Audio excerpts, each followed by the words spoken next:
I find it quite ironic how it seems that the best way we learn is through pain, whether that be heartbreak, disappointment, betrayal, you name it. If it hurts, you're more likely to learn your lesson than when it doesn't hurt. And I mean, you think about it as little kids when you're told not to do something and then you go ahead and do it and then you get hurt. You're like, oh, that's why I'm not supposed to do it. So you don't do it again, right? Some of us are slower learners than others. Um, I've learned how my empathy has actually been weaponized against me many, many times. And even I have allowed my empathy to override self respect, override self love, override what I'm actually seeing, reality, just for the sake of being empathetic towards somebody else and their needs and their wants. And the only thing that's ever gotten me is hurt. So I'm at a point where, yes, I still hold a lot of empathy. Yes, I'm able to connect to people easily because of it. Yes, I love my empathetic side and it helps me to connect. It helps me to see people more clearly. It helps me to understand where they're coming from. I'm able to see people's woundings a lot easier, their biases, their patterns. But I just no longer have the willingness to wait around and want to be there for people who refuse to help themselves, to refuse to hold themselves actually accountable for their part in their own misery, who are inflexible when it comes to their mindset, who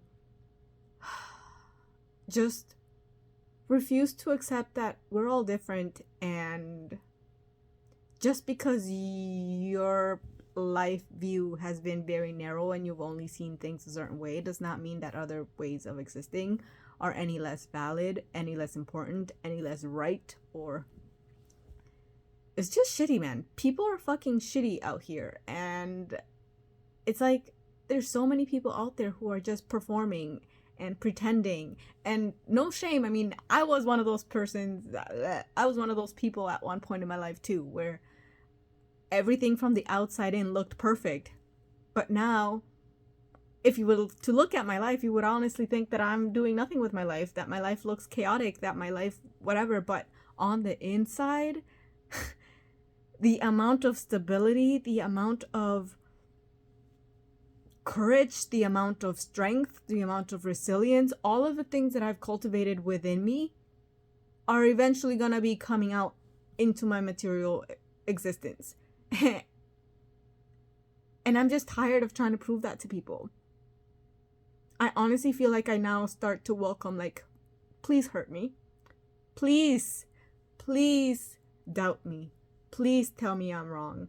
Please try to project all of your nonsense onto me. Tell me how what I'm doing is not the right thing.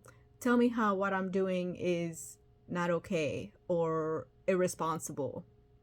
What you're really telling me is that you don't trust yourself to make the same decisions, or that you're incapable of dealing with uncertainty of life. And honestly, the only thing in life that's certain is that you're gonna die. So since I started really embracing that, I ask myself all the time, if I were to die tomorrow, would I be okay with the choices that I made today? Would I be okay with all the choices that I've made so far in my life? And a few years ago, that would have been no. I was working a job where I was miserable. I wasn't happy in so many areas of my life. From the outside looking in, I looked like I was living the life, but honestly, internally, I was fucking miserable. And since I started making different choices and not listening to what society, what my family, what my friends, what other people who don't even know me have to say, my life has gotten a lot better. At least my internal world has. And I know that not a lot of people understand where I'm at. I don't care to try to prove or explain where I'm at anymore. I'm just happy that I can be myself, and I know who I am and who I bring to the table when I show up. in all my connections and all my relationships. So if you're not able, if you're not willing, if you're incapable of showing up authentically and you feel like you have a mask, like if you are someone that has a mask and needs to perform and pretend like everything's okay and is afraid of their feelings and won't accept or admit that there are things that you hate, there are things that make you angry, there are things that you love, there are things that frustrate you. If you can't feel all of your fucking feelings, just honestly get away from me, because I don't have time for you. And you probably should go to therapy. I don't care if this is mean. I'm tired of tiptoeing around people's feelings because nobody fucking tiptoes around mine.